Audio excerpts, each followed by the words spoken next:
Do you believe that you can create buttons? Do you believe that you can create castles? Do you believe that you can create buttons? Do you believe that buttons are important to create? Does everything have to be bouncing off the wall enthusiasm? Is there power in satisfaction? Do you like molding the clay of your mind deliberately? Do you think that you need to think more or rest more? Do you think that you need to try harder or try less? Do you associate trying with action or thinking? Do you need to try to think better thoughts? It was a trap. Do you need to try to think better thoughts? Or do you need to relax into better thoughts? Will the better thought come in the relaxation? Is the better thought already there? Is the better thought a manifestation that will flow into your grid if you will allow it?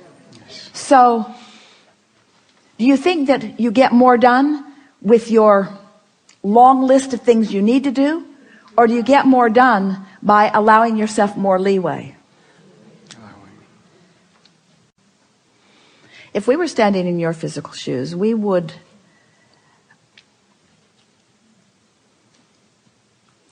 decide to be lazy. We're reaching for the perfect word. We would decide to be lazy for a little while. Because in your giving yourself permission to be lazy, you're giving yourself permission to allow your grid to fill in with everything that you've already chosen and put into your vortex.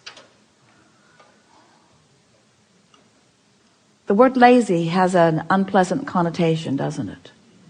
Because it's humans measuring themselves against other humans based upon a flawed premise. And the flawed premise is, the more you do, the more you're worth. And that is the most flawed of all flawed premises. I'd like to give you the premise that is at the basis of your universe.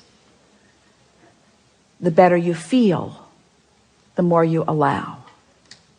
You could not be more deserving. You came as deserving beings into this time-space reality with powerful and clear intent. You've been mixing it up with others and defining what's important, not only to you personally, but important to you on behalf of others. You've included in your vortex the well-being of many others. In some cases, mass consciousness. In some cases, a community. In some cases, a family. But you've included in your vortex a desire for the well-being of far more than your personal self.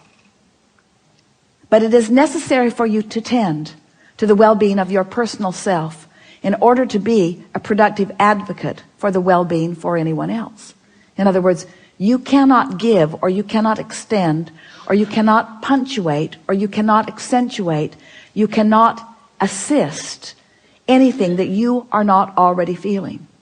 Which means, if you are wanting in an altruistic way to be of advantage to everyone you know, you first have got to find a way to be of advantage to yourself. Which means you want to carve out more time to be nicer to yourself. More private time. More time under the bridge. More time where others are not telling you what to do. More time when you are satisfying your own personal intention for things.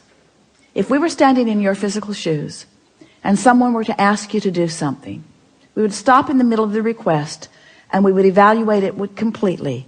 And we would say to them, I sincerely desire to accomplish this request that you are offering.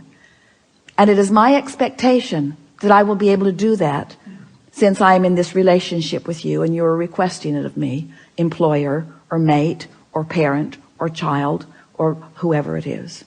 It is my expectation that I will be able to accomplish this.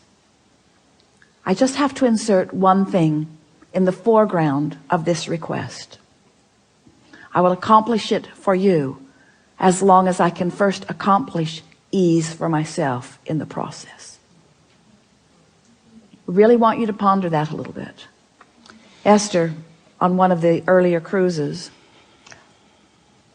made sure that everyone received an easy button from Staples. Everyone got one. And Esther found a box of them in the attic the other day, and she spread them all around her house because she wants to amplify the ease of things, not the hardness. She wants to no longer justify the well-being that flows to her by pointing out how hard she's working in relationship to others. She wants to emphasize the well-being that's flowing to her by remembering the vibrational alignment that she is achieving. If we were standing in your physical shoes, we would do these things every day, and then anything else that you have time for.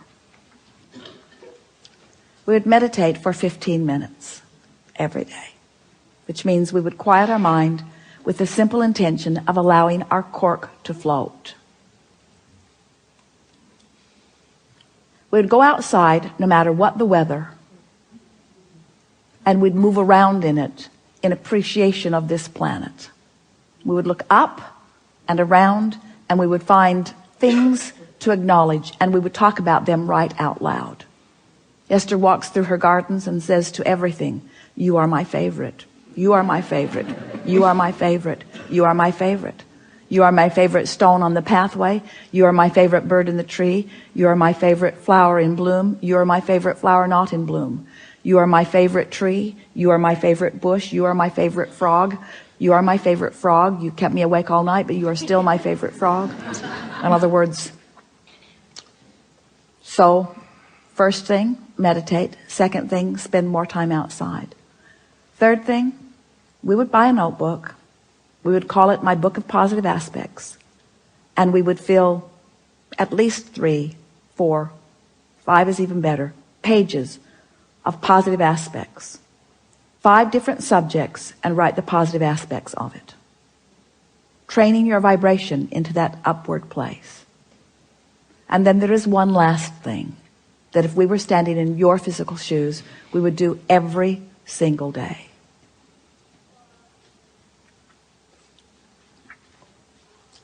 We would look upward and outward. It's best if you do it outside or standing at a window. And we would acknowledge that there are universal forces that are focused right at you. We would acknowledge by calling it by name, if you have a name that you like. And we would say, "I acknowledge that I am the object of your positive attention, and I'm appreciating your continual gaze on behalf of my well-being. And today, no matter where I am, no matter where I am going, no matter what I am doing, and no matter who I am doing it with, I will be in conscious awareness that you too are there with me, appreciating me, supporting me, assisting me, acknowledging me, inspiring me, guiding me, having fun with me, acknowledging me, supporting me, assisting me, inspiring me, helping me, guiding me, aware of me, loving me, showing me, inspiring me, guiding me, helping me, uplifting me, showing me." Get into an endless loop of that acknowledgement and watch what begins to happen in your life as soon as this day. Your vortex is filled to the brim with specific requests that you have put there and that you are deserving of the realization of. And it's time for those realizations to be flooding into your experience at a rate that will astonish those who surround you. It's time for you to remember what you've put there. and to bring it forward active into your today experience. We've been talking to you all day from our appreciation of who you are. But even as we express it from our powerful point of knowing, we know that you don't yet know who you are. You don't, for the most part, understand the important role you play in the expansion of all that is. We stand as the beneficiaries of all of the vortices that you have accomplished, and we revel in them. But it is our powerful desire that you now, here in your physical bodies, allow yourselves to be the recipients of the physical manifestation of those things that you have put there. Because that was the plan. You didn't say, I'll go forth and fill up a vortex full of things that I care about and deny myself of the realization of them. You said, I'll go forth and I'll experience the fullness of that, you see. And so as we visit with you here today, it is our acknowledgement that in these hours that we've been together, because of the willingness of you to listen and play with us, and because of the willingness of those to ask the questions in the way that you have, it's our knowing that your vibration is shifted to a new place. And it is our expectation that your expectation has also shifted to a new place. Your life is forever changed, and we don't say that to everyone. We don't say it every seminar. We don't say it every time, but it is true today. Watch for the evidence of it. There is great love here for you. And as always, we remain in the vortex.